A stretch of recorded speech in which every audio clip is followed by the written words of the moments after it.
Ford v Ferrari, or Le Mans 66, depending on what region you live in. Should you go see this movie? That's a big question. I went and saw it today. It's Saturday, and I went in with pretty low expectations, given that I am a sports car racing fan. I'm not going to say that I am an aficionado and know the Ford GT story backwards and forwards, but I know it roughly. So, went into this movie trying to kind of block out the sports car fan in me and just go in as an average movie viewer. So how did it do? Well, in a nutshell, I would recommend this movie.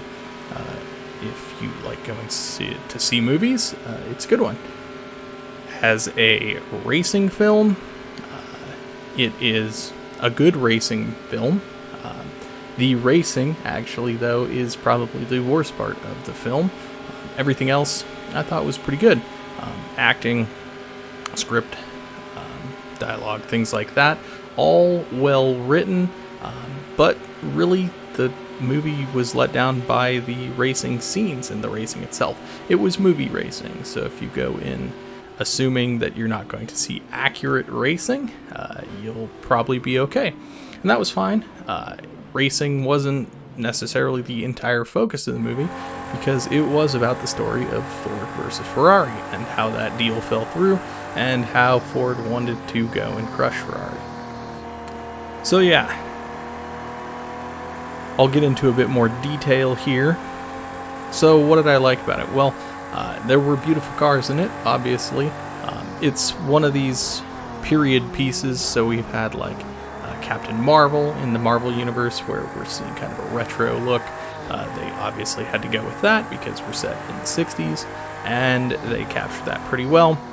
You could tell some of it was shot in modern Hollywood that had a veneer of retro over it, but all in all, it was pretty good. We have Matt Damon as Carroll Shelby, and Christian Bale, of course Batman, as Ken Miles, and they both are excellent. Actually, I thought all of the acting in the film was pretty good. Actually, it was great. So yeah, they definitely fit the roles well. Whether it is entirely historically accurate is another question. Like I said, roughly know the story, but it seemed to hit the main points pretty well, but it was definitely shot in a way that made you think that these were the only players involved. And I did have a problem that basically the entire time we never saw any other drivers but Ken Miles, and basically everybody else was a jerk or portrayed as being, terrible and nasty. We saw maybe one shot of Ken Miles' co-driver, Denny Hulme, in the race itself, which only comes in, kind of at the last third of the film. So that kind of rubbed me the wrong way. Endurance racing is a team sport, and it's not just one driver in that era, particularly, and beyond in sports car racing. It's a team of drivers, and so to focus on one driver so much and to make it seem like it was him and only him that was putting them in that position was a little disingenuous in my opinion. But other than that, the cars are beautiful, they sound great.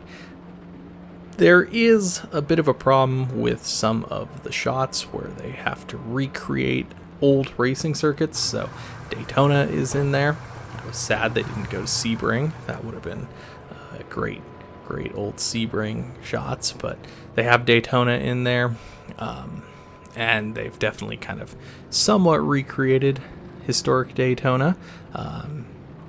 There is a lot of CG applied to the cars, especially at Le Mans in the dark and things like this, and they definitely didn't shoot at Le Mans, obviously. Well, they may have, but it's changed so much since then that it didn't look anything like old Le Mans, and it doesn't anymore anyways. They really had some kind of CG Le Mans in there, which didn't look terrible, but it wasn't, top quality. The cars kind of looked funky. There were definitely CG shots of cars in there. So really that was actually the worst part. I mean, it's not all their fault. It's very difficult to find locations that look like Le Mans, and Le Mans has changed so much you can't just go back there. That being said, all the billboards and advertising, period piece stuff, that was fantastic. I love that stuff. The circuit itself, I really don't feel they did historic Le Mans justice. We never really saw Indianapolis or Arnage, and the Mulsanne itself, they definitely didn't include the hump, and Mulsanne Corner was definitely not quite the way I think it really was back in the day. But the pit complex and grandstands, that was all, looking fabulous. So I do appreciate that aspect of it. Of course, Ford v Ferrari. We saw Ferraris, we saw Fords. There wasn't much else shot that was racing at Le Mans. We didn't see many other cars. There were a few, but would have been nice to see a few more historic cars. But the story's really not about racing at all. It's about people and their interactions and kind of dreams, and how Ken Miles basically can't fit in with other people and just does it his own way, and his relationship with Carroll Shelby and how that interacts in the Ford ecosystem. So yeah, if you generally know the story, you know kind of what's going to happen. There's not really much of a twist per se, but it still gets you with some feels. So I think overall, it's pretty good in that respect. So should you take someone who is not a racing fan? That's a question that we should answer. I would say yes. My girlfriend enjoyed it. Thought it was a good movie. I thought it was a good movie as well. Again, it's a movie, not a racing film, so suspend your anarchy-ness and allow that. So yeah, I would definitely recommend going with other people who might not be racing fans. They'll get something out of it. They might enjoy it more than you did. When we compare it to something like Steve McQueen's Le Mans, it definitely is not as accurate. But then again, Le Mans is kind of a boring movie. So maybe that's a good thing in the sense that this is a better movie, but the racing's not as accurate, whereas Le Mans is a great racing accuracy film, but it's not so good in the story department. So yeah, overall, positive views of it. I think maybe I'll leave you just with some shots here of Project Cars 2, a little bit of vintage Le Mans action. So yeah, let me know what you thought of the movie in the comments below if you've seen it.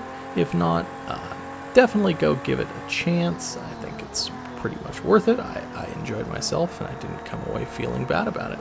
Anyways, that's it for me, guys. Hope you enjoyed this film review, and I will see you next time. Bye for now.